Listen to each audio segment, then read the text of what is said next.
സ്ഥലത്ത് വെള്ളക്കെട്ട് പാടില്ല. 20 മുതൽ 30 സെന്റിമീറ്റർ നീളമുള്ള 4-5 മുട്ടുകളുള്ള കരുത്തുള്ള വള്ളിക്കഷ്ണങ്ങളാണ് നടേണ്ടത്.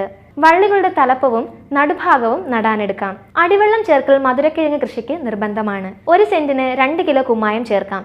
സെന്റിന് 40 കിലോ ചാണാൻ അല്ലെങ്കിൽ കമ്പോസ്റ്റ് അടിവെള്ളമായി ചേർക്കണം. കൂടാതെ രാസവളങ്ങളായി 1 സെന്റിന് 650 gram urea, 1 kilo Rajphos, 500 gram potash എന്നിങ്ങനെയാണ് തോത്. നടുമ്പോൾ അതിന്റെ മധ്യഭാഗത്തെ മുട്ടുകൾ മണ്ണിൽ നന്നായി താഴ്ത്തിയും മുറിച്ച് അഗ്രഭാഗങ്ങൾ പുറത്തുമായി വേണം നടാൻ. കൂനകളിലാണ് നടുന്നതെങ്കിൽ കൂനകൾ തമ്മിൽ 2 അടി അകലം വേണം. ഒരു കൂനയിൽ 3 വള്ളിക്കഷ്ണങ്ങൾ വരെ നടാം.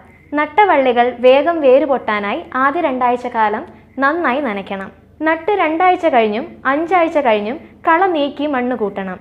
ചെടികൾ വള്ളി നീട്ടാൻ തുടങ്ങുമ്പോൾ വള്ളികൾ ഒന്നിളക്കി കൊടുക്കണം. അല്ലെങ്കിൽ എല്ലാ മുട്ടിൽ നിന്നും വേരുകൾ പൊട്ടാൻ ഇടയുണ്ട്.